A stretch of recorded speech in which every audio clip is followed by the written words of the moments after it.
ॐ नमो भगवते वासुदेवाय। द्वादश स्कंध द्वादश अध्याय।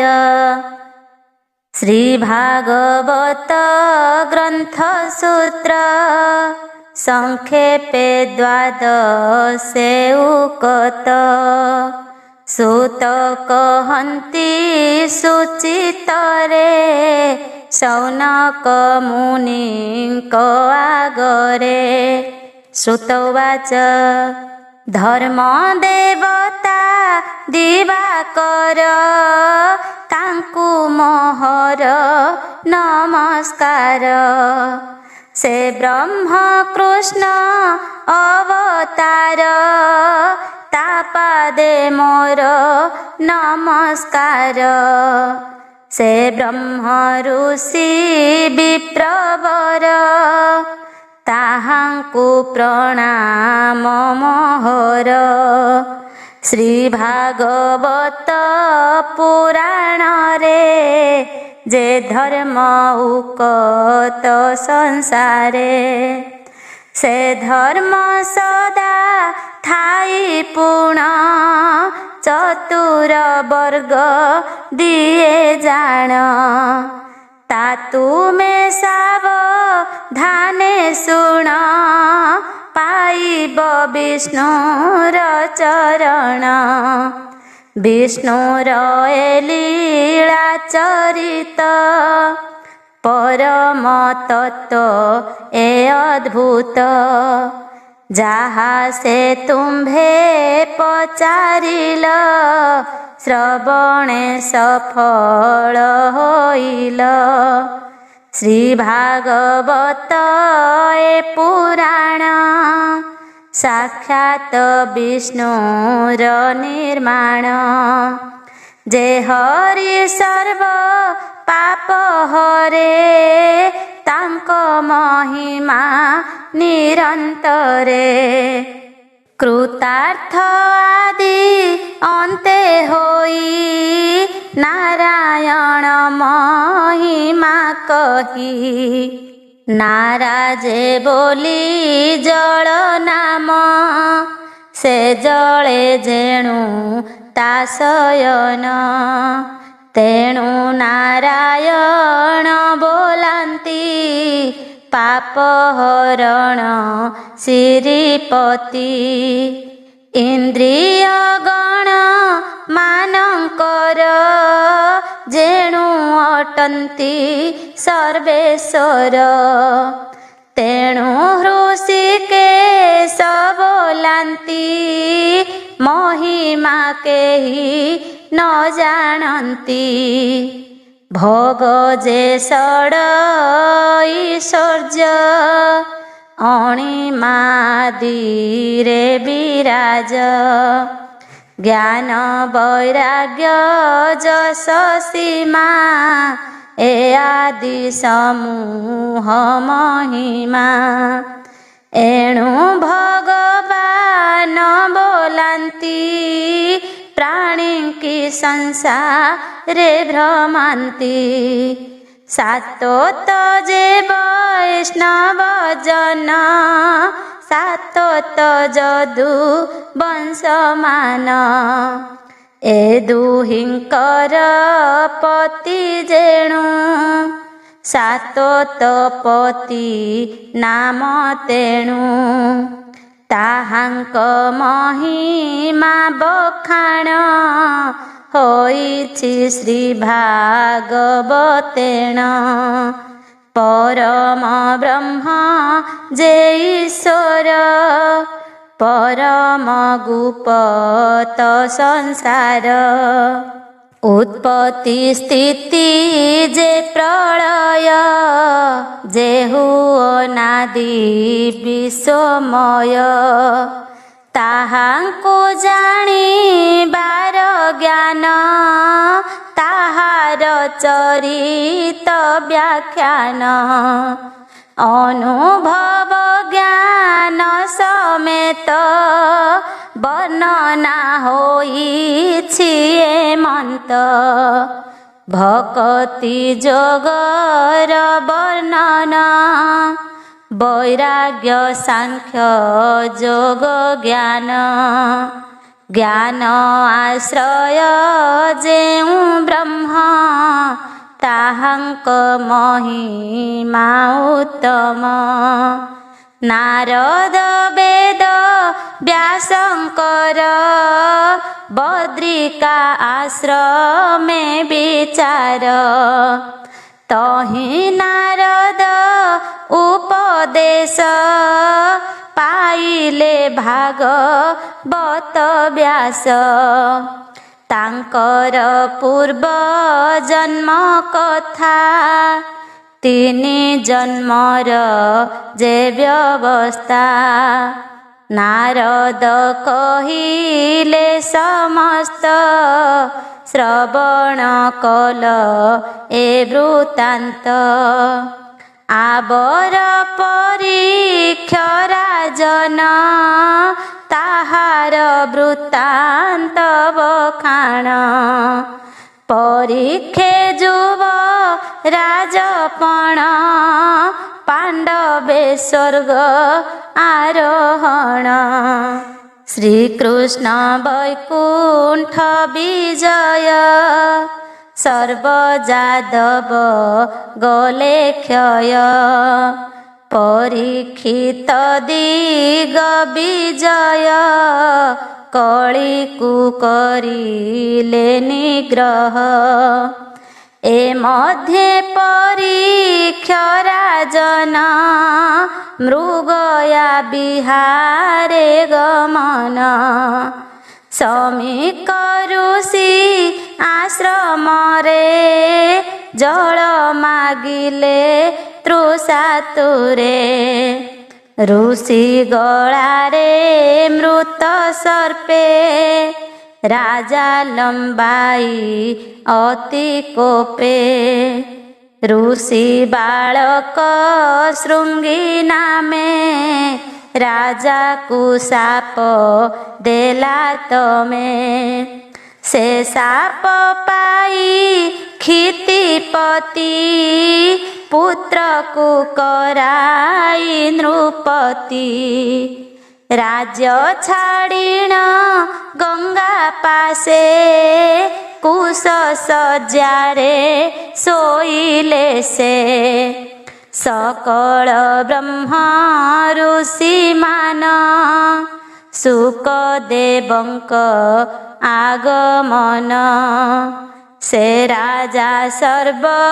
ऋषि गणे पूछिला निस्तार कारणे प्रसन्न सुक देव होई श्री भागवत ग्रंथ कही ऊनविंश अध्याये पूर्ण प्रथम स्कंध जे संपूर्ण द्वितीय स्कंधर आद्यरे सुक कहिले परीक्षरे परम आत्मा भेटिबारे अष्टांग जोग धारणारे जीव परम रे कतो लीन हुई जेउ मत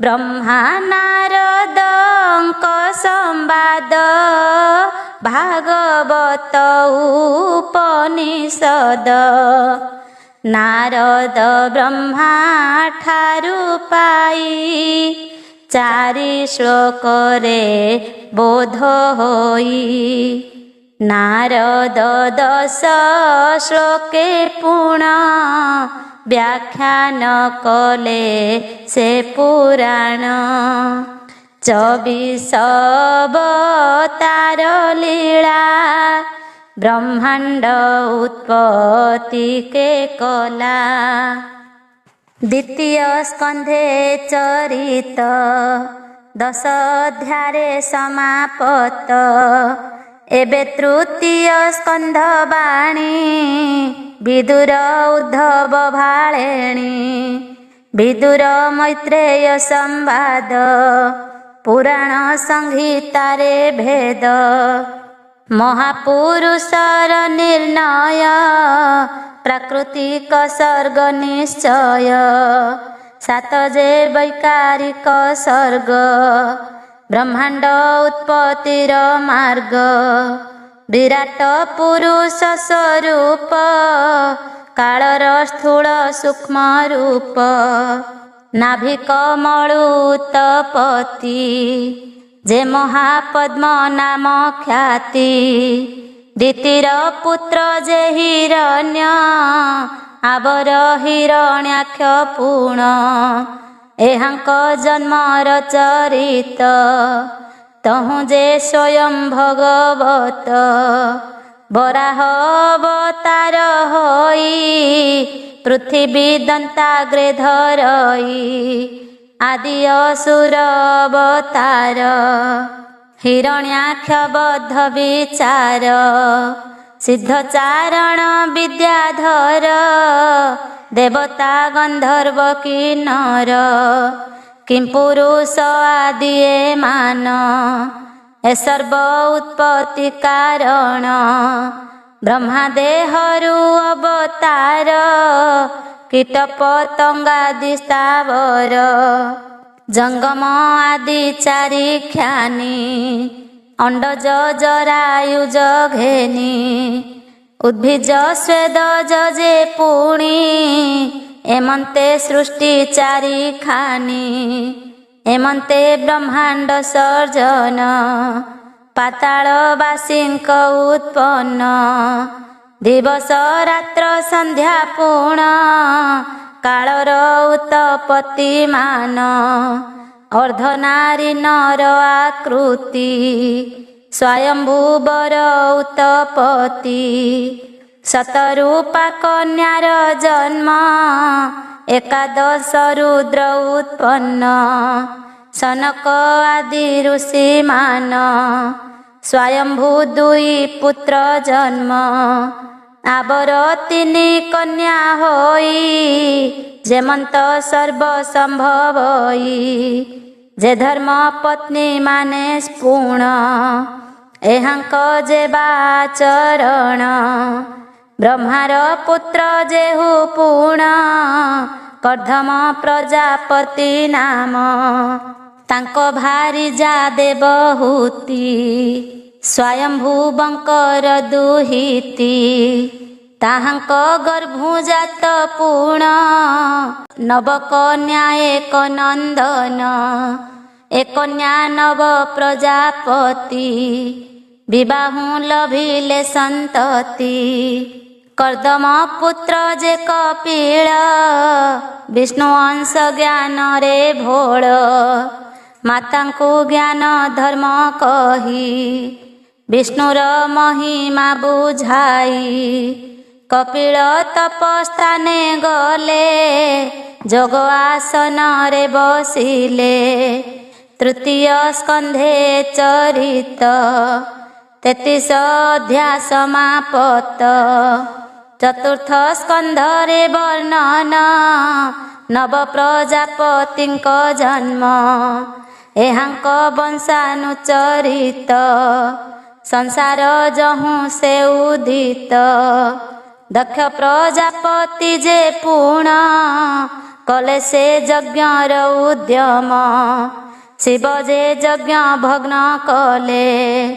पार्वती निधने कोपिले तहु से ध्रुवर चरित तपरे तो से भगवंत शिशुमार रे पाई बास मनुवंश रे विष्णु अंश ता ज्येष्ठ भाई जे उत्तम गुह्यक संगे ता विश्राम ध्रुवर पुत्र नाती जेते कहिछु अनुभव चिते तहु जे पृथुर कहानी जेमंते दुहिले धरणी बेण जे विप्र सापे नाश राजा विहीने पृथ्वी ध्वंस पृथ्वी रखिबा अर्थे हरि ପୃଥୁରୁ ପରେ ଅବତରି ଋଷି ଦେବତାଙ୍କର ଅଂଶେ ଜନ୍ମ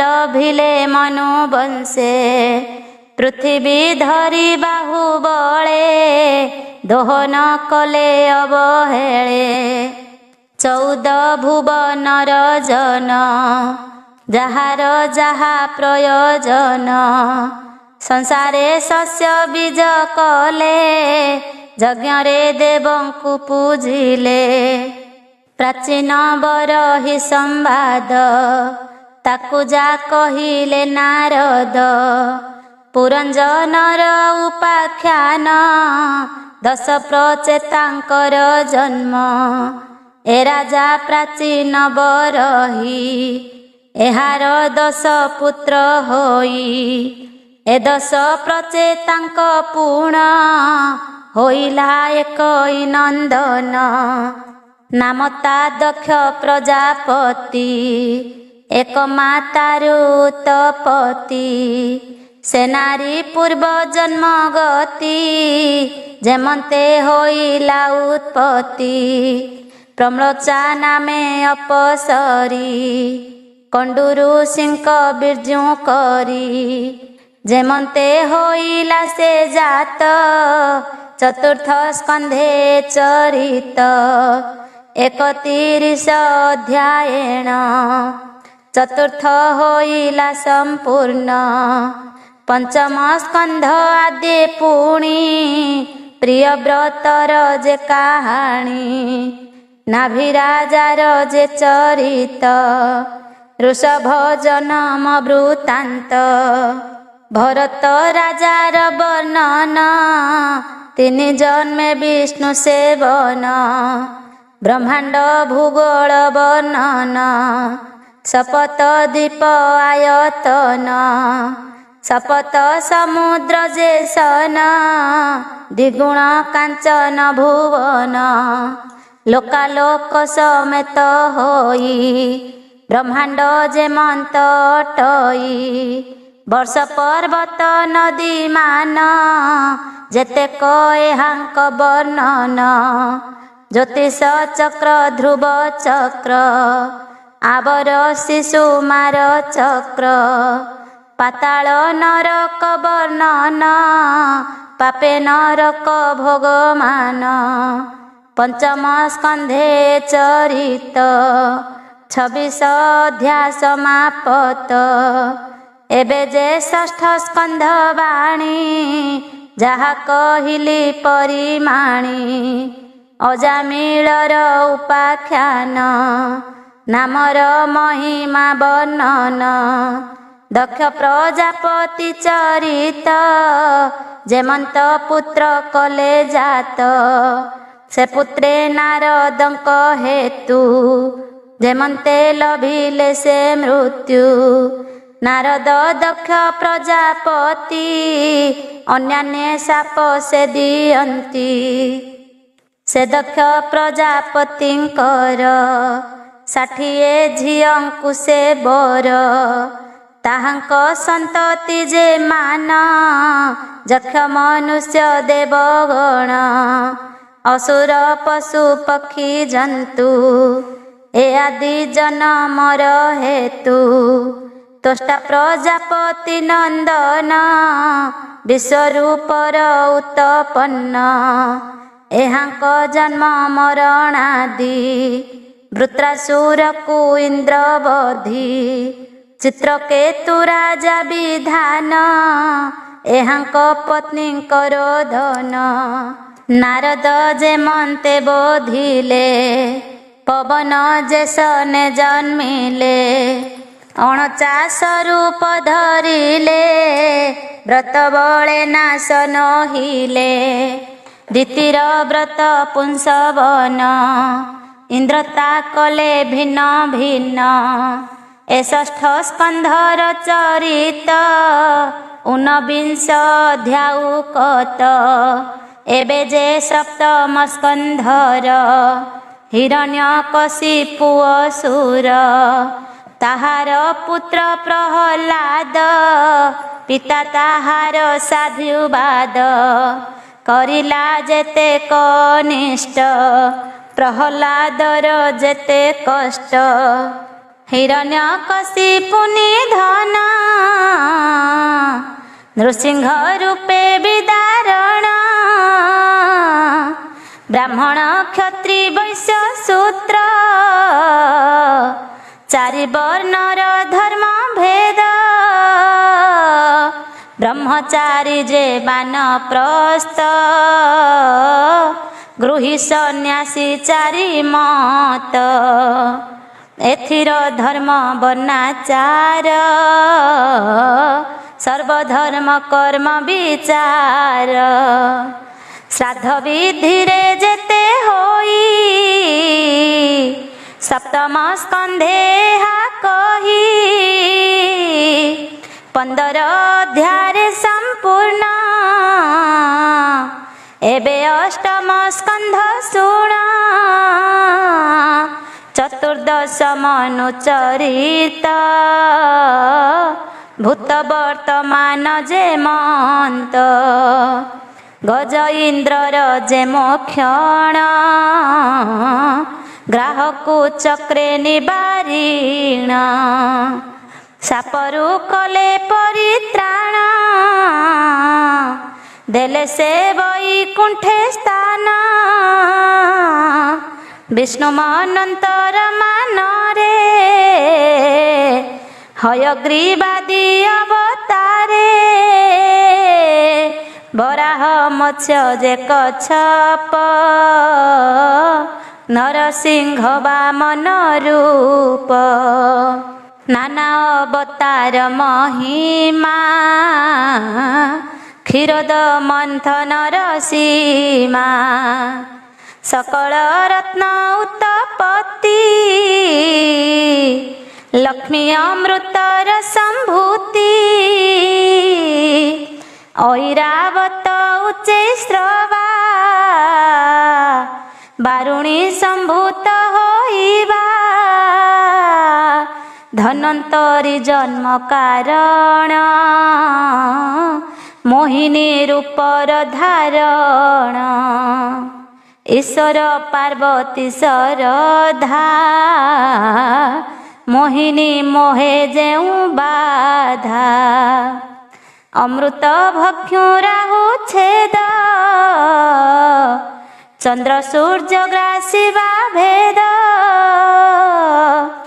ଅମୃତ ନ ପାଇ ଅସୁରେ ଦେବଙ୍କ ସଙ୍ଗେ ଯୁଦ୍ଧ କଲେ। ସ୍ୱର୍ଗ ଛାଡ଼ି ଇନ୍ଦ୍ର ସମେତେ ପଶିଲେ ଗହନ ବନସ୍ତେ। ବଳି ଯେ ସ୍ୱର୍ଗ ଭୋଗ କରି କେତାକୁ ଦାନେ ନାହିଁ ସରି। ପୁତ୍ରଙ୍କ କଷ୍ଟେ ଦେବ ମାତ ଅଦିତି କଲେ ପୟବ୍ରତ।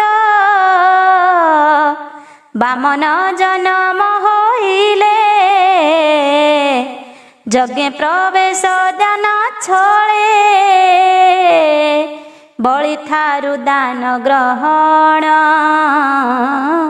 ଶୁକ୍ର ନିଷେଧ କଲେ ପୁଣ। ବଳିକି କରିଣ ବନ୍ଧନ ତିନି ପାଦ ଯେ ଭୂମି ଦାନ। ସତ୍ୟବ୍ରତ ରାଜା ଚରିତ ପ୍ରଳୟ ଜଳରେ ଯେ ମନ୍ତ। ମତ୍ସ୍ୟ ଅବତାର ସେ ହୋଇ ମତ୍ସ୍ୟ ଶୃଙ୍ଗରେ ନାବ ବହି। ସେ ରାଜା ଦିବାକର ବଂଶେ ଜନ୍ମ ହୋଇଲା ମନୁ ଅଂଶେ। ବୈବସ୍ୱତ ମନୁ ହୋଇ ଯେମନ୍ତେ ସ୍ୱର୍ଗେ ସେ ବସଇ। ଅଷ୍ଟମ ସ୍କନ୍ଧେ ଚରିତ 24 ଅଧ୍ୟାୟ ସମାପତ। ନବମ ସ୍କନ୍ଧରେ ବିଖ୍ୟାତ ରାଜାଙ୍କ ବଂଶାନୁଚରିତ। ସୂର୍ଯ୍ୟର ବଂଶ ଯେ ବର୍ଣ୍ଣନ, ସୂର୍ଯ୍ୟର ଅଟେ ଯେ ନନ୍ଦନ। ବୈବସ୍ୱତ ମନୁ ନାମ, ଏବଂ ସେ ଇକ୍ଷ୍ୱାକୁ ଜନମ। ତାଙ୍କ ବଂଶରେ ହେଲେ ପୁଣ, ସୁଦ୍ୟୁମ୍ନ ନାମରେ ରାଜନ। ଶଙ୍କର ସାପେ କନ୍ୟା ହେଲେ, ଇଳା କନ୍ୟା ସେ ବୋଲାଇଲେ। ତାରାକୁ ହରିଲେ ଯେ ସୋମ, ବୁଧ ତହିଁରୁ ହେଲେ ଜନ୍ମ। ଇଳା ଗର୍ଭରୁ ବୁଧ ବୀର୍ଯ୍ୟେ, ପୁତ୍ର ପୁରୁର ବାଉ ପୂଜେ। ତାହାର ଯେତେ ଉପାଖ୍ୟାନ, କହିଛୁ ବିସ୍ତାର କରିଣ। ଏ ଦୁଇ ବଂଶ ଆଦ୍ୟ ଏହି, ଏଥୁ ସୋମ ବଂଶ ବୋଲାଇ। ସୂର୍ଯ୍ୟ ବଂଶର ଯେ କଥନ, ସସାଦ ନୃଗ ଉପାଖ୍ୟାନ। ସର୍ଜାତି ରାଜାଙ୍କ ଚରିତ, ସୁକନ୍ୟା କରିଲା ଯେ ମନ୍ତ। ଚ୍ୟବନ ଋଷି ଉପାଖ୍ୟାନ, କକୁସ୍ଥ ରାଜବଂଶ ମାନ। ଖଟ୍ୱାଙ୍ଗ ରାଜାର ମହିମା, ସେମାନ ଧାତାର ଗାରିମା। ସୌଭରି ଋଷିଙ୍କ ଚରିତ, ସଗର ରାଜନ ଯେ ମନ୍ତ। ସଗର ଅଶ୍ୱମେଧ ଯାଗ, ଷଷ୍ଠୀ ସହସ୍ର ସୁତ ତ୍ୟାଗ। କପିଳ କୋପରେ ଦହନ, ଦିଲୀପ ରାଜାରୁ ଯେ ପୁଣ। ଭଗୀରଥର ଉତପନ, ଗଙ୍ଗାର ଯେ ବାଗମନ। ଶ୍ରୀ ରଘୁନାଥଙ୍କ ଚରିତ, ହୋଇଲେ ଦଶରଥ ସୁତ। ଜନ୍ମାଦି ବୈକୁଣ୍ଠ ପ୍ରାପତ, କହିତ ଅଛୁଁ ସେ ଚରିତ। ସେ ରାମ ନାମ ଯେହୁ ଧରେ, ସଂସାର ସାଗରୁ ସେ ତରେ। ନିମି ରାଜାର ଯେ ଚରିତ, ଜନକ ରାଜାର ବୃତ୍ତାନ୍ତ। ଜନକ ରାଜାର ସନ୍ତତି, ସୂର୍ଯ୍ୟ ବଂଶରେ ଉତ୍ତପତି। ଭୃଗୁର ଯମଦଗ୍ନି ସୁତ,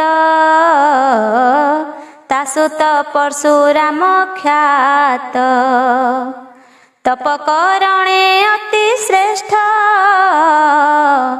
କ୍ଷତ୍ରିୟ ବୃତ୍ତିରେ ଗରିଷ୍ଠ। ମାତା ଦୁହିତା ଚାରୁ ଭ୍ରମ, ଋଷି ଜନ୍ମ କ୍ଷତ୍ରିୟଂଶେଣ। କ୍ଷତ୍ରିୟାଚାର ଋଷି ହୋଇ, ଏଣୁ ସେ କ୍ଷତ୍ରିୟ ବୋଲାଇ। ସହସ୍ରାର୍ଜୁନ ଯେ ରାଜନ, ବଳେ ନେଲା ତାଙ୍କ ଗୋଧନ। ଯମଦଗ୍ନିର ଶିର ଛେଦି, ତା ଶୁଣି ପରଶୁରାମ କ୍ରୋଧି। ସହସ୍ରାର୍ଜୁନଙ୍କର ବଂଶ, ସମୂଳେ କଲେ ସେ ବିନାଶ। ପୃଥିବୀ ଏକ ବିଂଶ ବାର, ଛେଦିଲେ କ୍ଷତ୍ରିୟଙ୍କ ଶିର। ପୃଥିବୀ ନିକ୍ଷତ୍ରିୟ କଲେ, ଦୁଷ୍ଟ ବଂଶକୁ ନ ରଖିଲେ। ସୋମବଂଶରେ ଯେ ଜନମ, ରାଜାର ପୁରୁର ବା ନାମ। ସେ ପୁଣି ଉର୍ବଶୀ ସଙ୍ଗତେ ବିହଳ ହୋଇଲେ ଯେ ମନ୍ତେ। ଏ ଆଦି ଯେତେ ଗୁଣ ତାର ପୃଥ୍ୱୀରେ ଏକା ନୃପବର। ଆଉ ରାଜାଙ୍କ ଯେତେ ଗୁଣ ନହୁଷ ଯଜାତି ଯେ ପୁଣ। ଦୁଷ୍ୟନ୍ତ ରାଜାର ବିଧାନ ଶକୁନ୍ତଳାର ଉପାଖ୍ୟାନ। ଭରତ ରାଜାର ଚରିତ ଶାନ୍ତନୁ ଯେ ମନ୍ତ ବିଦିତ। ଭୀଷ୍ମର ମହିମା ଯେ ମନ୍ତେ ବିବାହ ନୋହେ ପିତା ଅର୍ଥେ। ଚିତ୍ରାଙ୍ଗଦ ବିଚିତ୍ର ବୀର୍ଯ୍ୟ ଜନମ ଶାନ୍ତନୁ ତନୁଜ। ଏମାନେ ଅପୁତ୍ରିକେ ନାଶ ତହୁଁ ଅଇଲେ ବେଦ ବ୍ୟାସ। ଧୃତରାଷ୍ଟ୍ର ପାଣ୍ଡୁ ବିଦୁର ଜନ୍ମିଲେ ବ୍ୟାସଙ୍କ ବୀର୍ଯ୍ୟର। କୌରବ ପାଣ୍ଡବ ଯେ ହୋଇ ସତେ ପାଞ୍ଚ ପୁତ୍ର ଜନ୍ମଇ। ଏହାଙ୍କ ସନ୍ତତି ଯେ ପୁଣ ପରୀକ୍ଷିତ ଆଦି ଜନମ। ଏଥୁ ଅନ୍ତରେ ବେ ଶୁଣ ଯଦୁବଂଶର ଯେ ପ୍ରମାଣ। ଯଜାତି ଜ୍ୟେଷ୍ଠ ପୁତ୍ର ଯଦୁ ଅଷ୍ଟାଦଶ ଯାଦବ ପ୍ରଭୁ। ତାହାଙ୍କ ଯେତେକ ବର୍ଣ୍ଣନା ଏ ଆଦି ଶୁଣିଅଛ ସିନା। ଯଜାତି ଦ୍ୱିତୀୟ ଯେ ପୁତ୍ର ପୁରୁବଂଶର ଯେ ଚରିତ। ତାହାର ବଂଶରେ ଜନମ ଯେତେକ ହେଲେ ଉତ୍ତପନ। ତୃତୀୟ ପୁତ୍ର ଯେ ଦ୍ରୁଜ ତା ବଂଶେ ଜନମ ଯେ ଭୋଜ। ଚତୁର୍ଥ ପୁତ୍ର ନାମ ଅନୁ ତା ବଂଶେ ଯେତେ ରାଜତନୁ। ସେ ଯଦୁ ଚାରି ପୁତ୍ରେ ଶ୍ରେଷ୍ଠ ସତଜିତ ନାମ ବିଶିଷ୍ଟ। ତାର ବଂଶେ ସହସ୍ରାର୍ଜୁନ ତାକୁ ମାଇଲେ ପରଶୁରାମ। ଏ ବଂଶେ ଜନ୍ମିଲେ ଅନ୍ଧକ ଭୋଜ ଯେ ଉଗ୍ର ସେନାଦିକ। ବୃଷ୍ଣି ବଂଶରେ ତହିଁ ପୁଣ ସୁରସେନାଦି ଯେ ରାଜନ। ତା ସାତ କନ୍ୟା ଦଶ ସୁତ ତହିଁ ଜ୍ୟେଷ୍ଠ ବସୁଦେବତ। ତାହାର ଅଷ୍ଟାଦଶ ନାରୀ ରୋହିଣୀ ଭଦ୍ରାଦି କରି। ଏ ମଧ୍ୟେ ରୋହିଣୀ ଗର୍ଭରେ ଦୁହିତା ଅଷ୍ଟପୁତ୍ର ହେଲେ। ଜ୍ୟେଷ୍ଠ ଯେ ବଳଭଦ୍ର ହୋଇ ଦୁହିତା ସୁଭଦ୍ରା ବୋଲାଇ। ଆଉ ସେ ଯେତେ ସ୍ତ୍ରୀ ମାନ ତାଙ୍କର ଅନେକ ନନ୍ଦନ। ଦେବକୀ ସତ ଗର୍ଭ ପୁଣ କଂସ ତାକ ଚାଡ଼େ ଶିଳେଣ। ସପ୍ତମ ଗର୍ଭେ ବଳଦେବ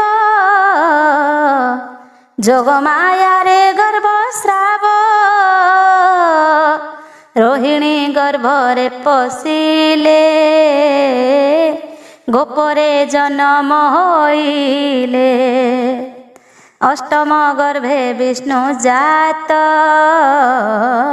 ଯେ କୃଷ୍ଣ ବୈଷ୍ଣବନାଥ। କୃଷ୍ଣ ଅବତାର ହୋଇଲେ, ଜନମି ଗୋକୁଳେ ବଢ଼ିଲେ। ବଂଶାନୁଚରିତ ବ୍ୟାଖ୍ୟାନ 24 ଅଧ୍ୟାୟରେ ନବମ। ଦଶମ ସ୍କନ୍ଧେ କୃଷ୍ଣ ରସ, ଶୁଣିଲେ ନଥାଇ କଳୁଷ। ଦେବକୀ ଅଷ୍ଟମ ଗର୍ଭରେ, କୃଷ୍ଣ ଜନମ ବନ୍ଦୀ ଘରେ। କୃଷ୍ଣଙ୍କୁ ବସୁଦେବ ନେଇ, ଗୋପରେ ଛାଡ଼ିଣ ଆସଇ। କୃଷ୍ଣ ପ୍ରବେଶ ନନ୍ଦ ଘରେ, ଉତ୍ସବ କଲେ ଗୋପପୁରେ। ସେ କୃଷ୍ଣ ଥାଇଣ ଗୋପରେ, ଶୁଣିଛ ଯେତେ ଲୀଳା କଲେ। ଶପଥ ଦିନ ରାତ୍ରେ ପୁଣ, ଶୋଷିଲେ ପୂତନାର ପ୍ରାଣ। ମାସକେ ସକଟ ଭଞ୍ଜନ, 2 ମାସେ ତୃଣାକୁ ନିଧନ।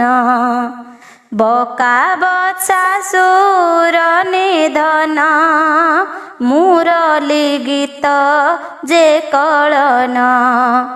ବନରେ ବନ ଭୋଜି କଲେ, ଅଘା ଅସୁର ସେ ମାଇଲେ।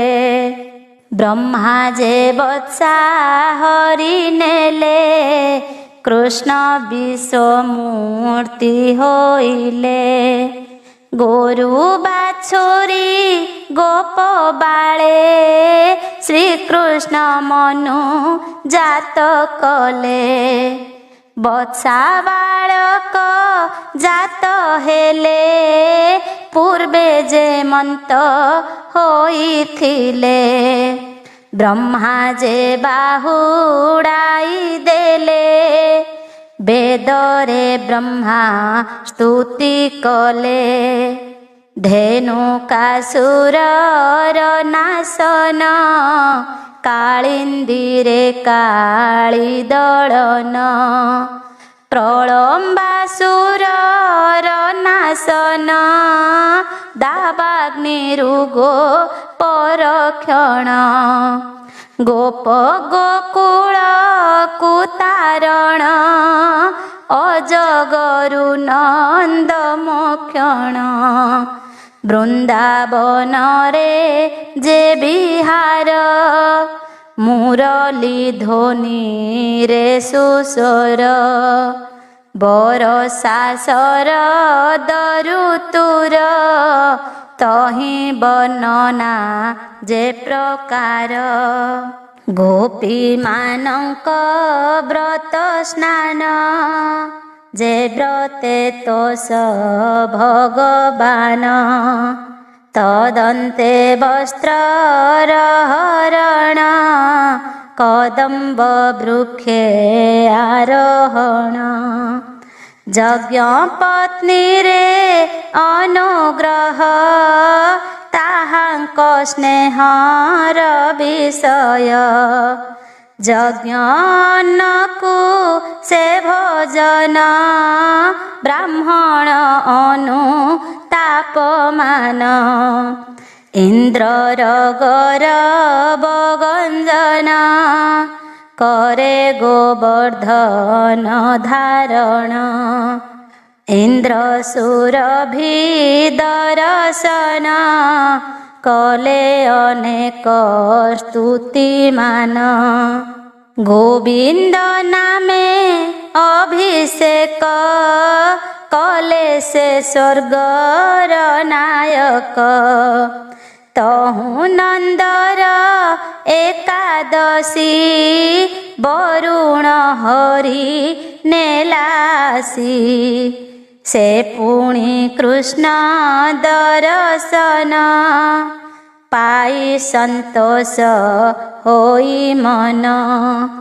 ଗୋପାଳ ପୁଅଙ୍କୁ ସେ ନେଇ ବରୁଣ ଭୁବନ ଦେଖାଇ। ବିଦ୍ୟାଧରର ସେ ମକ୍ଷଣ ଦର୍ଶନେ ସ୍ୱର୍ଗକୁ ଗମନ। ତହୁଁ ଯେ ବୃନ୍ଦାବନେ ରାସ କୃଷ୍ଣ ବୃନ୍ଦାବନେ ପ୍ରବେଶ।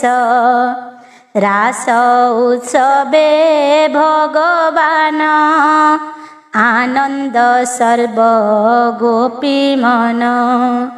ତଦନ୍ତେ ଶଙ୍ଖ ଚୂଡ଼ହତ ବ୍ୟୋମା ଷଣ୍ଢା ଯେ କେଶୀ ଦୈତ୍ୟ। ବଳେ ସକଳ ନାଶ କରି କୃଷ୍ଣ ପେଶିଲେ ସ୍ୱର୍ଗପୁରୀ। କଂସ ଯେ ରଙ୍ଗ ସଭା କରି ମାରିବ ବୋଲି ରାମ ହରି। ଅକ୍ରୂରେ ଗୋପକୁ ପେଶିଣ ଅଣାଇ କାହ୍ନୁ ସଂକର୍ଷଣ। ନନ୍ଦ ଆଦି ଗୋପାଳ ମାନେ ଘେନି ଚଳିଲେ ମଧୁବନେ। ମଥୁରା ରାମ କୃଷ୍ଣ ଗଲେ ଦେଖି ବିଳାପ ଗୋପୀ କଲେ। ଶ୍ରୀକୃଷ୍ଣ ଗୋପୀଙ୍କି ବୋଧିଣ ଅକ୍ରୂର ସଙ୍ଗ ତେର ଥେଣ। ଅକ୍ରୂର କାଳିନ୍ଦୀରେ ସ୍ନାନ ଜଳେ ଦେଖିଲା ଭଗବାନ। ମଥୁରାପୁରେ ପରବେଶ ଦେଖି ବୁଲନ୍ତି ନଗ୍ରଦେଶ। ରଜକଶିର ଛେଦିତହୁଁ ବସନ ଦେଲା ସେ ଯହୁଁ। ଧନୁର ଭଗ୍ନ ତଦନ୍ତେ ମାଳାକାରକୁ ଯେ ମୁକତେ। କୁବୁଜା ଗନ୍ଧ ଯେ ଲେପନ ସୁନ୍ଦରୀ ହେଲା ଅନୁପମ। କୁବଳୟାଗ ଜନିବାରି ପ୍ରବେଶ ରଙ୍ଗ ସଭାହରି। ମାଲ ଯୁଦ୍ଧର ଯେ ବ୍ୟବସ୍ଥା ଚାଣୁର ମୁଷ୍ଟି କନିହନ୍ତା। ରାଜା ଅଷ୍ଟମଲ ନାସିଣ ଉଠିଲେ ମଞ୍ଚା ଉପରେଣ। କଂସକୁ କଲେ ସେ ନିଧନ କଂସର ଯେତେ ଭାଇ ପୁଣ। ଉଗ୍ରସେନକୁ ରାଜା କରି ସର୍ବଯାଦବ ଏକ କରି। ଦେବକୀ ବସୁଦେବ ଆଣି ବନ୍ଦୀରୁ ମୋକ୍ଷ ତତକ୍ଷଣି। ମାତା ପିତାଙ୍କୁ କଲେ ସ୍ତୁତି ମୋହନ ବଚନେ ଶ୍ରୀପତି।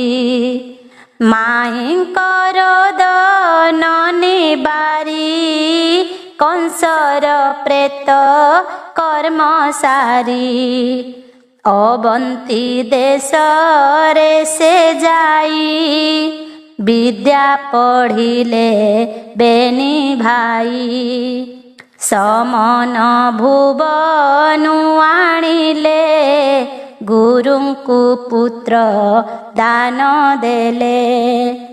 ମଥୁରାପୁରେ ନରହରି ଯାଦବ ମାନ ପ୍ରତିପାଳି। ଜରାସନ୍ଧ ଯେ ଧାଡ଼ି ଦେଲା ମଥୁରା ନଗର ବେଢ଼ିଲା। ଏମନ୍ତ ସପ୍ତଦଶ ବାର ଯୁଦ୍ଧେ ହାରିଲା ଚରାବୀର।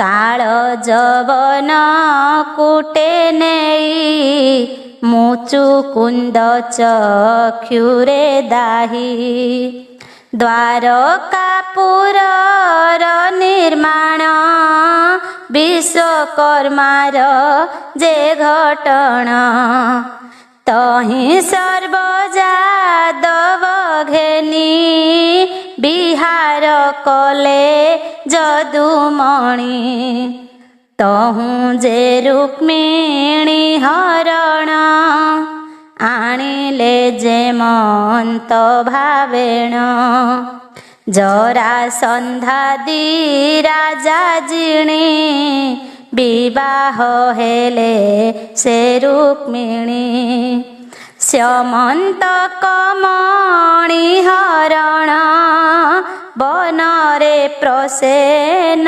ମରଣ ଜାମ୍ବବଠାରୁ ମଣି ଆଣି ବିବାହ ଜାମ୍ବବତୀ ରାଣୀ ସତ୍ୟଭାମାକୁ ବିବାହ ହୋଇ କାଳିନ୍ଦୀ ମିତ୍ର ବିନ୍ଦା ଦୁଇ ଭଦ୍ରା ଲକ୍ଷ୍ମଣା ସତ୍ୟାରାଣୀ ଏହାଙ୍କୁ ବିଭା ଚକ୍ରପାଣି 16,000 କନ୍ୟା ପୁଣି ନାରକାସୁର ଜିଣି ଆଣି ସତ୍ୟଭାମାର ମାନ କଥା ପାରିଜାତକର ବ୍ୟବସ୍ଥା ଇନ୍ଦ୍ର ଗୋବିନ୍ଦ ମଧ୍ୟେ ଋଣ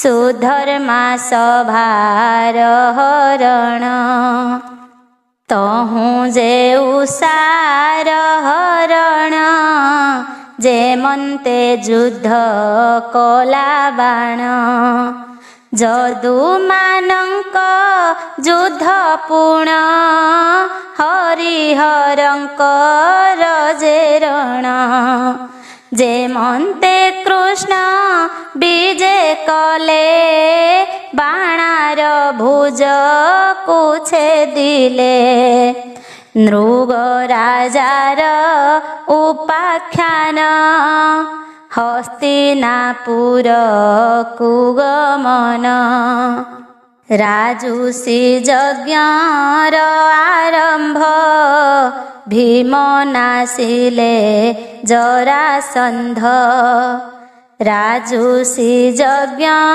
ପୂଜା ଭାବେ ଦୁଶିଲା ଶିଶୁ ପାଳ ଗର୍ବେ ଶ୍ରୀକୃଷ୍ଣ ଚକ୍ରେ ଛେଦ ଗଲା ଗୋବିନ୍ଦ ଶରୀରେ ପଶିଲା ବାସୁଦେବଙ୍କ ବେଶ ବହି ପୌଣ୍ଡ୍ରକ ବାସୁଦେବ କହି ତାହାକୁ ରଣେ ନାଶ କଲେ ଶାଲୋଦନ୍ତ ବକ୍ର ବଧିଲେ ଦ୍ୱିବିଧ ବାନର ନାସିଲେ ପୀଠ ମୂର ଦୈତ୍ୟ ମାଇଲେ ପଞ୍ଚଜନ କାଶୀ ରାଜନ ତାଙ୍କୁ ମାରି କାଶୀ ଦହନ କୁରୁ ପାଣ୍ଡବଙ୍କ ବିରୋଧ ମହାଭାରତ କଲେ ଯୁଦ୍ଧ ଗୁରୁକୁଳକୁ ସଂହାରିଲେ ଏ ସଙ୍ଗେ ଦୁଷ୍ଟ ରାଜା ମଲେ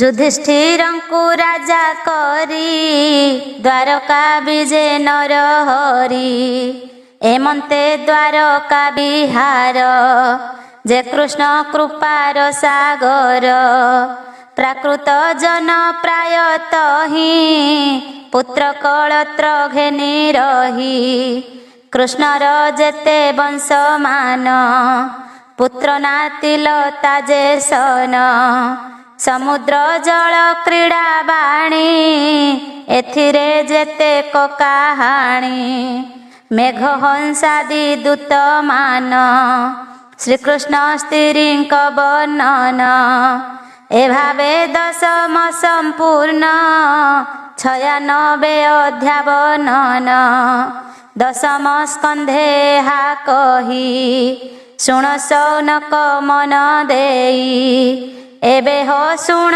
एकादश श्रीकृष्ण विभूति प्रकाश सुके परीक्ष पचारिला केमंते ब्रह्म साप हेला ब्रह्मा सहिते देबे आसी श्रीकृष्ण चरण रे भासी पृथ्वी भार निबारिल संसारे थिबा नहे भल 125 बरस ए अवतार कल शेष निज धाम को एबे चल आंभर होइब कुशल एमंत कृष्ण चित्ते जानी जादव क्षय मने गुणी पृथ्वी रे जदु वंश थिले उश्वास नहे मही भले एते विचारी भगवान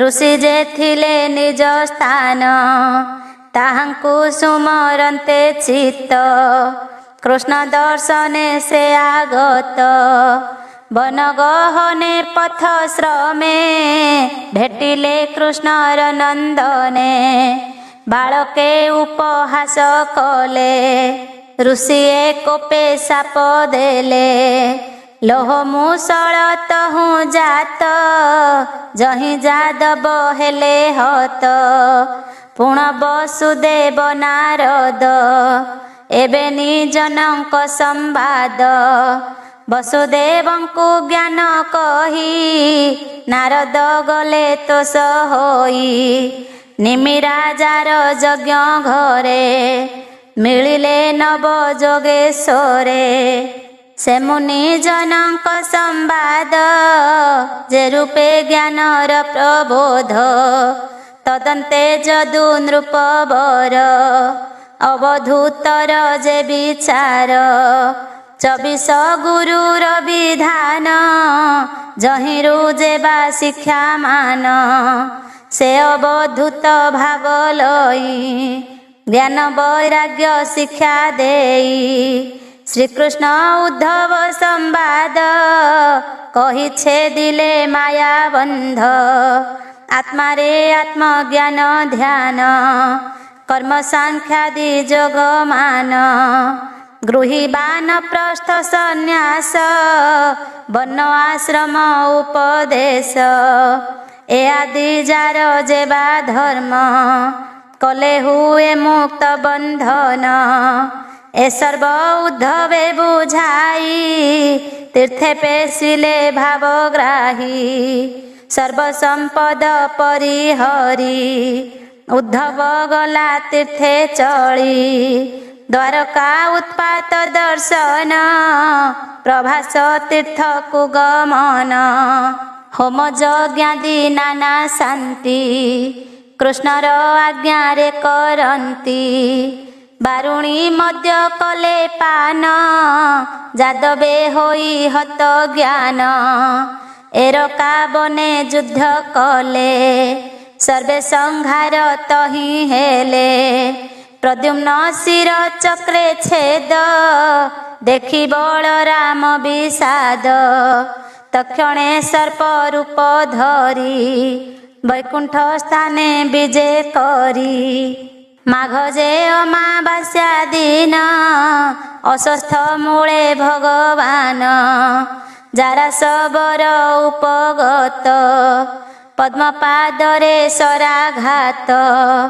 जारा जे वैकुंठ को गला देवंक दर्शन होइला कृष्ण जे जोग ध्याने रही दारुक दर्शन करई द्वारका दारुक को पेशी श्रीकृष्ण वैकुंठवासी वसुदेवादि स्वर्ग प्राप्ति जादवे संस्कार हुअन्ति कृष्णर अष्टपाट नारी अग्नि प्रवेशे तनुहारी शेषे जे कृष्ण नारी थिले अर्जुन ताघे निचलिले द्वारका समुद्र ग्रहण रहे कानी बास स्थान कृष्ण पत्नी को अंतर्ध्यान पाषाण रूप से धारण मथुरापुरे से राजन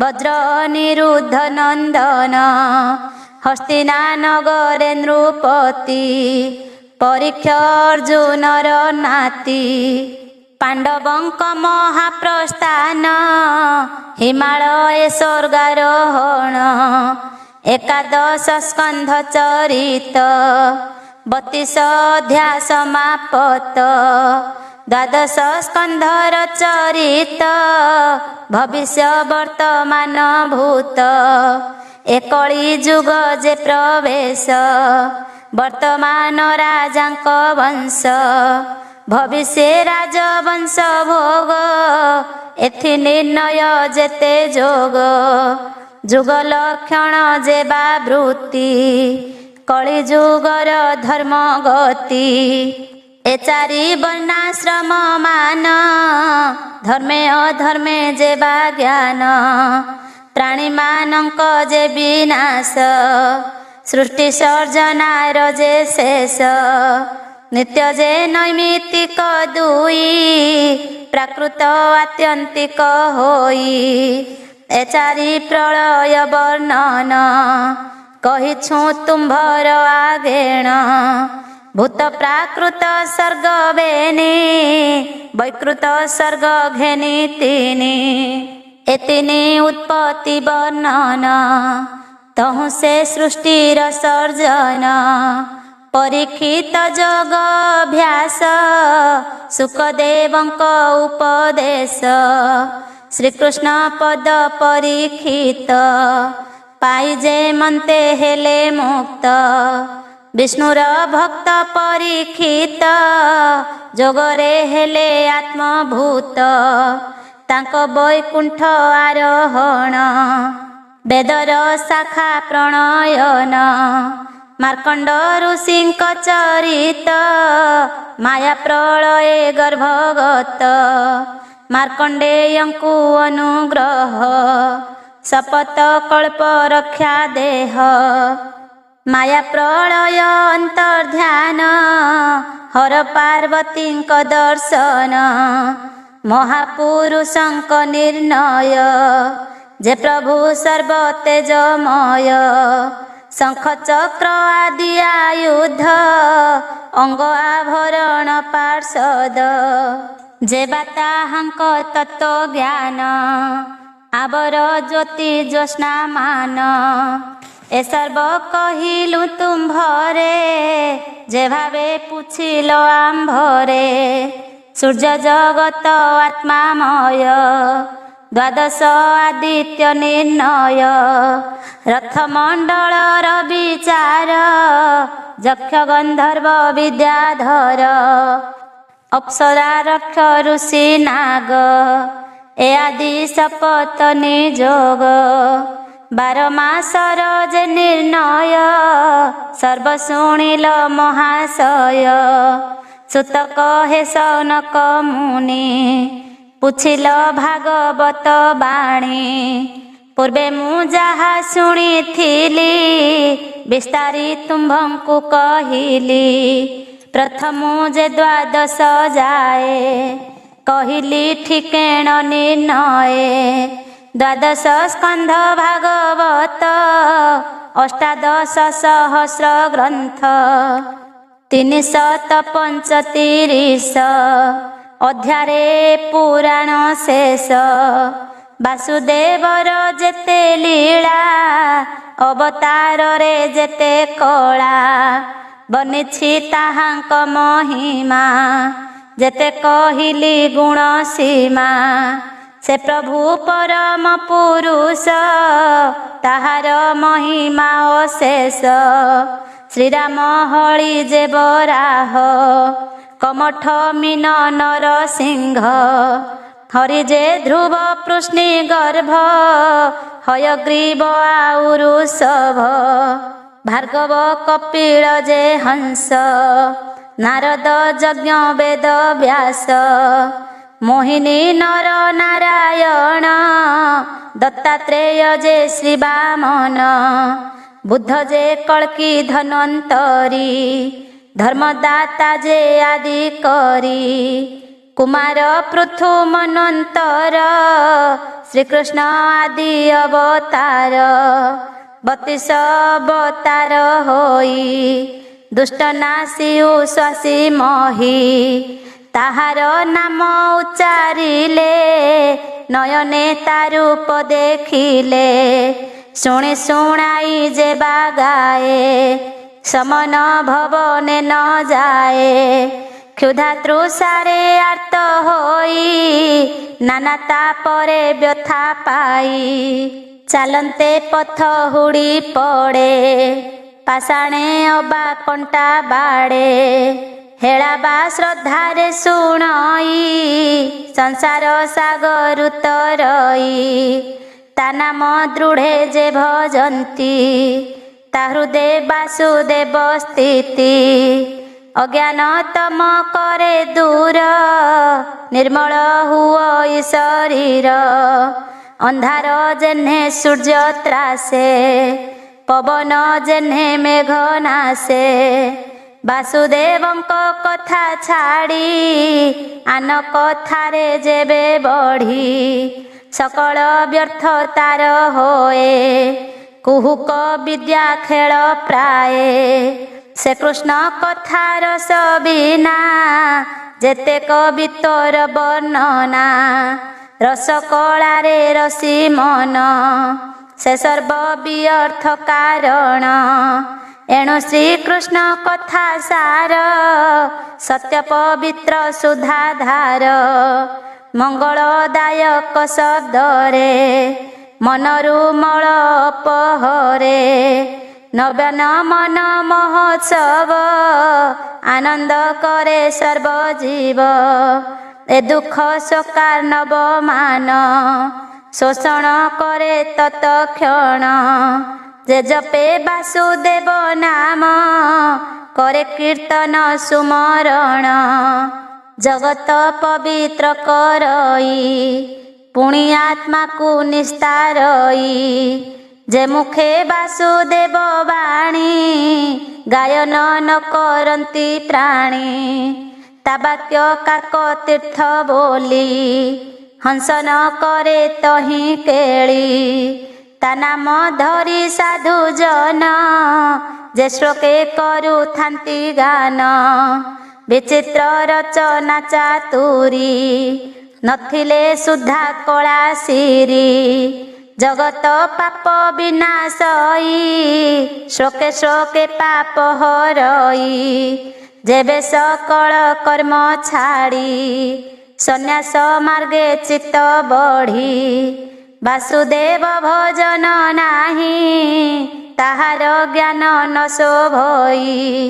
संसारे थाई सर्वधर्म जेतेक शुभाशुभ कर्म जेबे श्री वासुदेवे देई साधु वैष्णव ताकू कही वेद पठन वन धर्मे तप आदि रे जेबा भ्रमे वासुदेव जेबे न जानी व्यर्थे मरंती से प्राणी से कृष्ण चरणार बिंद जे प्राणी करइया स्वाद कीर्तन नाम गुण मान आबर स्मरण पूजन चित्त गोविंद न पासोरे सकल मंगल उत्तरे हे विप्र श्रेष्ठ भाग्यवंत साधु पवित्र तुम्भ चित्त जगत आत्मा वासुदेव जेणु एकाग्र चित्ते भाव परीक्ष राजा गंगा तीरे प्राय पवेशन से कले जोग आसने बसी पुणी जे भागवत सुखवाणी मुहिता शुणी पूर्वे कहली तुम्भ भक्ति भावे एबे स्मरण ताहा कली संसार बंधन तरिली हे ब्रह्म ऋषि माने शुण श्री भागवत ए पुराण ଶ୍ରୀ ବାସୁଦେବଙ୍କ ଚରିତ ଅତି ପବିତ୍ର ଯେ ଅଦ୍ଭୁତ। ସେ ବାସୁଦେବ କର୍ମ ଗୁଣ ବେଦ ପୁରାଣରେ ବଖାଣ। କେହି ତା ନ ଜାଣନ୍ତି ଅନ୍ତ ଆକାଶ ଯେହ୍ନେ ଅପ୍ରମିତ। ଶୁଣିଲେ ସର୍ବ ପାପ ହରେ ପଠନେ କି କହିବା ପରେ। କ୍ଷଣେ ପ୍ରହରେ ଯେବା ନିତ୍ୟେ ଶୁଣେ ଶୁଣାଏ ଏକ ଚିତ୍ତେ। ଶ୍ରଦ୍ଧା ଭାବରେ ଯେ ପଢ଼ଇ ସପ୍ତ ପୁରୁଷ ଉଦ୍ଧାରଇ। ଜୀବନ ମୁକ୍ତ ସେ ବୋଲାଇ ବୈକୁଣ୍ଠେ ଅନ୍ତ କାଳେ ଯାଇ। ଦ୍ୱାଦଶୀ ଏକାଦଶୀ ତିଥି ଅଷ୍ଟମୀ ପୂର୍ଣ୍ଣିମା ସଂକ୍ରାନ୍ତି। ଚତୁର୍ଦ୍ଦଶୀ ଅମାସ୍ୟା ପର୍ବ ଯେ ପୁଣ୍ୟ ତିଥି ମାନ ସର୍ବ। ପଢ଼ି ଶୁଣିଲେ ସର୍ବ ସିଦ୍ଧି ପୁଣ୍ୟ ସମ୍ପଦ ଆୟୁ ବୃଦ୍ଧି। ଅନ୍ନ ଭୋଜନ ବିନା ଯେବେ ପଠନ ସ୍ମରଣ କରିବେ। ମହାପାପରୁ ମୁକ୍ତ ହୋଇ ବିଷ୍ଣୁ ଭକତି ସେ ଲଭଇ। ପୁଷ୍କର ତୀର୍ଥ ବଦରିକା ମଥୁରା ପ୍ରୟାଗ ଦ୍ୱାରକା। କୁରୁକ୍ଷେତ୍ର ପୁରୁଷୋତ୍ତମ କାଶୀପୁର ଉତ୍ତମ ସ୍ନାନ। ସଂଯମୀ ହୋଇ ଯେଉଁ ଜନ ଦଶମୀ ଏକାଦଶୀ ଦିନ। ଦ୍ୱାଦଶୀ ତିଥି ଉପବାସ ସଂକଳ୍ପ ଚିତ୍ତରେ ଅଭ୍ୟାସ। ଏକାଗ୍ର ଚିତ୍ତ ହୋଇ ଶୁଣି ନିସ୍ତରେ ଭବ ତରଙ୍ଗିଣୀ। ସର୍ବ ପାପରୁ ମୁକ୍ତ ହୋଇ ଅଗ୍ନି ଯେ ସନେ ସର୍ବ ଖାଇ। ଦେବତା ମୁନି ସିଦ୍ଧ ଗଣ ପିତୃମନୁଏ ନୃପଗଣ। ଅବିଘ୍ନେ କାମନା ପୂରଣ କରନ୍ତି ହୋଇ ତୋଷ ମନ। ଯେବେ ଦରୋକ ଯଜୁ ସାମ ତାହାକୁ ପଢ଼ନ୍ତେ ବ୍ରାହ୍ମଣ। ଯେ ମଧୁ କୁଲ୍ୟା ଘୃତ କୁଲ୍ୟା ଆବର ପାଏ ଦୁଗ୍ଧ କୁଲ୍ୟା। ପଢ଼ିଲେ ସେହି ପୁରାଣ ପାଏ ସବୁ ଫଳ ମାନ। ପୁଣି ପରମ ପଦ ପାଏ ବିଷ୍ଣୁ ଚରଣେ ପ୍ରୀତି ହୋଏ। ବିପ୍ର ଯେବେ ପଢ଼ି ଶୁଣଇ ଅଖଣ୍ଡ ପ୍ରଜ୍ଞାକୁ ଲଭଇ। କ୍ଷତ୍ରି ଯେବେ ପଢ଼ି ଶୁଣଇ ଶପଥ ଦ୍ୱୀପେ ରାଜା ହୋଇ। ବୈଶ୍ୟ ଯେ ପଢ଼ି ନ ଶୁଣିଲେ ଧନ ରତନ ତାକୁ ମିଳେ। ବିଷ୍ଣୁ ପ୍ରାପତ ତାରେ ହୋଇ ସୁଖେ ବାଣିଜ୍ୟ କୃଷି ହୋଇ। ଶୂଦ୍ର ହୋଇଣ ଯେବେ ପଢ଼ି ଶୁଣଇ ଶ୍ରଦ୍ଧା ଚିତ୍ତେ ବଢ଼ି। ସକଳ ପାପୁ ମୁକ୍ତ ହୋଇ ଶ୍ରୀକୃଷ୍ଣ ଚରଣ ଲଭଇ। ଶ୍ରୀ ଭାଗବତ ଏ ପୁରାଣ କଳି କଳୁଷ ବିନାଶନ। ଏ ବାସୁଦେବର ମହିମା ଗାୟନ ତାଙ୍କ ଗୁଣ ସୀମା। ଆନ ପୁରାଣ ମାନଙ୍କର ଏ ଭାବ ନୁହଁ ପ୍ରଚାର। ଅଶେଷ ଜଗତ ମୂରତି ଏ ଗ୍ରନ୍ଥେ ବାସୁଦେବ ସ୍ଥିତି। ତାଙ୍କ ମହିମା ପଦେ ପଦେ କଥା ପ୍ରସଙ୍ଗରେ ଆନନ୍ଦେ। ସେ ଭାଗବତ ବାସୁଦେବ ଅଜୟ ମୂର୍ତ୍ତି ଯେ ଦେବ। ଅନନ୍ତ ଆତ୍ମ ତତ୍ତ୍ୱମୟ करे उत्पत्ति स्थिति लय सकल मायार कारण अशेष जीवर धारण ब्रह्मा जे सर्वदेव पिता इंद्र महेश ब्रह्म बेता निगमे तांकु करी स्तुति जादि अंत न जानती सेहि अच्युत चरणर करई कोटि नमस्कार अरूप होई रूपवंत जे नव शक्ति रे संयुत सकल मायार रचना स्थावर जंगम जातना सर्वभूतरे पुरी छन्ति केवल प्रभा प्रकाशन्ति से देव देव सनातन तापादे मोर प्रणाम से प्रभु जगत ईश्वर ज्ञान अनुभव मातर विष्णुर अंश वेद व्यास ए ग्रंथ कले से प्रकाश तांको अंगरु जात होई पुत्र स्वरूपे सुख होई साक्षाते वासुदेव अंश जननी जठरु सन्यास आत्मज्ञान रे सुप्रकाश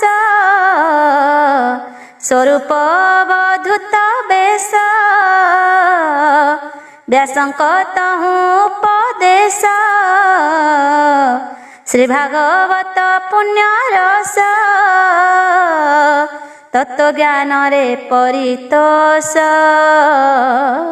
व्यासंक माया कले नाश से ब्रह्म दर्शने संतोष